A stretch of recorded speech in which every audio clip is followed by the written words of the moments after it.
संत लूकस के अनुसार पवित्र सुसमाचार अध्याय 3 पद संख्याएं 10 से 18 तक।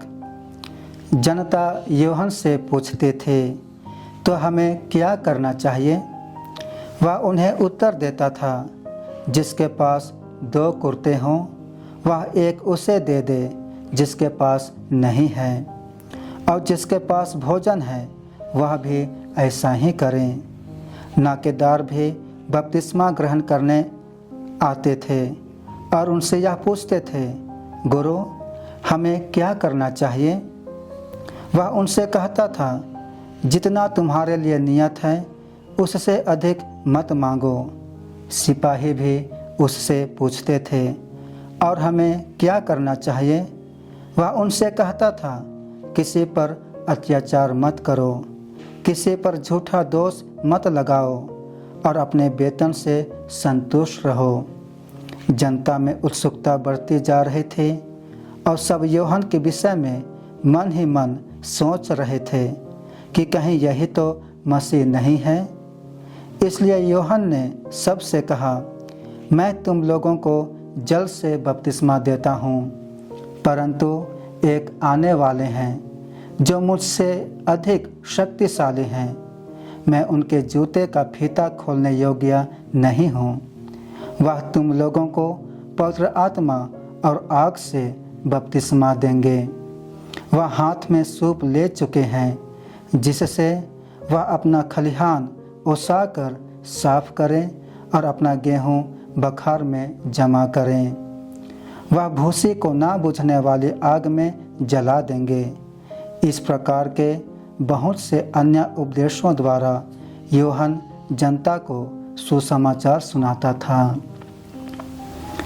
प्रभु का पवित्र सुसमाचार। क्रिस्त में माता पिता एवं भाइयों बहनों, आज हम आगमन के तीसरे रविवार में प्रवेश कर रहे हैं। आगमन के इस तीसरे सप्ताह में कलीसिया हमें आनंदित होने और खुशी मनाने के लिए प्रेरित करती है, क्योंकि प्रभु का आगमन निकट है।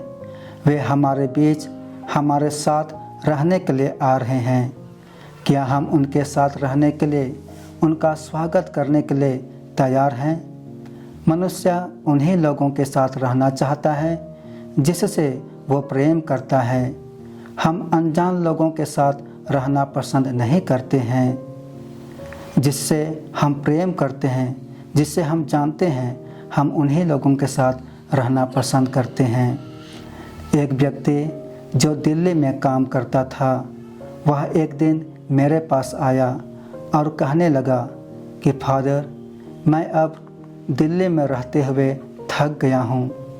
मैं काम से नहीं थका हूँ, लेकिन मैं अपने परिवार से दूर रहने से थक गया हूँ। इसलिए मैं अब दिल्ली का कार्य को छोड़ करके वापस घर आ गया हूँ। अब मैं अपने परिवार वालों के साथ रहना चाहता हूँ। इसी प्रकार हम प्रत्येक जन अपने लोगों के साथ रहना चाहते हैं। यीशु भी हम लोगों के साथ रहने के लिए मनुष्य बन करके आए, लेकिन क्या हम यीशु के साथ हैं? 2 लोग एक साथ तभी रह सकते हैं जब दोनों की इच्छा एक साथ रहने की हो। इसलिए प्रभु तो हमारे साथ रहने के लिए आ रहे हैं। अब हमें अपने आप को तैयार करने की आवश्यकता है। प्रभु का स्वागत करने के लिए हमें क्या करना है? आज के पवित्र सुसमाचार में हम लोगों ने सुना कि जनता यूहन्ना से पूछती है, हमें क्या करना चाहिए? आज हमें भी अपने आप से यह प्रश्न पूछने की आवश्यकता है कि हमें क्या करना है। नबी ईसायास अध्याय 40 में कहते हैं, प्रभु का मार्ग तैयार करो, उसके पथ सीधे कर दो। हर एक घाटी भर दी जाएगी, हर एक पहाड़ और पहाड़ी समतल की जाएगी। टेढ़े रास्ते सीधे और उबड़ खाबड़ रास्ते बराबर कर दिए जाएंगे, और एक शरीरधारी ईश्वर के मुक्ति विधान के दर्शन करेंगे। आज हमें अपने हृदय को शुद्ध करने की आवश्यकता है। जब हम अपने हृदय को शुद्ध करते हैं, तभी हम ईश्वर को अपने जीवन में, अपने हृदय में पा सकते हैं। पवित्र बाइबल में हम बहुत सारे उदाहरण पाएंगे जो यीशु को ढूंढते हैं, और जब वे यीशु को ढूंढ निकालते हैं तो वे आनंद से भर जाते हैं। संत मत्ती अध्याय 2 पद संख्याएँ 1 से 12 में हम पाते हैं कि 3 ज्योतिषी यीशु को ढूंढने निकलते हैं। वे पूर्व से यरूशलेम आते हैं और वे पूछते हैं कि यहूदियों के नवजात राजा कहाँ हैं? हमने उनका तारा उदित होते हुए देखा है। वही तारा उनकी अगुवाई करता है और वे बालक यीशु को पाते हैं और आनंदित होते हैं। यीशु को प्रणाम करते तथा यीशु के लिए सोना, लोबान और गंधरस भेंट चढ़ाते हैं। फिर संत लूकास अध्याय 2 पद संख्याएँ 8 से 20 में हम पाते हैं कि स्वर्गदूत चरवाहों को सुसमाचार सुनाते हैं और वे कहते हैं कि दाऊद के नगर में आपके लिए मुक्तिदाता प्रभु मसीह का जन्म हुआ है। तब चरवाहे आनंदित हो जाते हैं और वे बालक को ढूंढने के लिए निकल जाते हैं।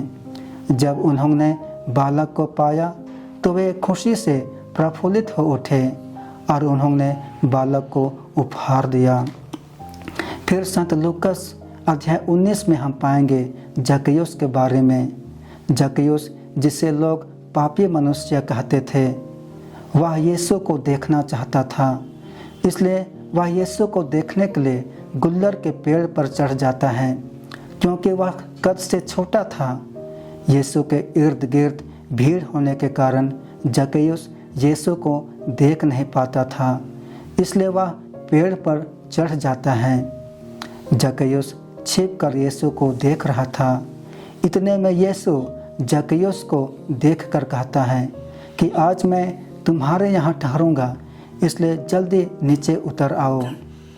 यह सुनकर जक्कैयुस आनंद से भर जाता है और यीशु को अपने घर ले जाता है और यीशु को उपहार के रूप में उसने जिस किसी से भी बेईमानी की थी उसे वह लौटा देता है और अपने संपत्ति में से आधा गरीबों को बांट देता है। इस तरह हम पाते हैं कि जिस किसी ने भी यीशु को पाया, यीशु को ढूंढा, उन्होंने यीशु को उपहार दिया। इसी तरह जब हम यीशु को अपने जीवन में पाएंगे, यीशु को ढूंढेंगे, तो हम यीशु के लिए क्या उपहार देंगे? आज हम उपहार के रूप में यीशु को कुछ भी नहीं दे सकते हैं, लेकिन हम अपने जीवन को समर्पित कर सकते हैं। हम कैसे अपना जीवन को समर्पित करें? हम यीशु की दिखाए हुए मार्ग पर चल करके ईश्वरीय आनंद, प्रेम को एक दूसरे से बांट करके यीशु को उपहार दे सकते हैं, क्योंकि स्वयं प्रभु यीशु कहते हैं कि अपने पड़ोसियों को अपने समान प्यार करो।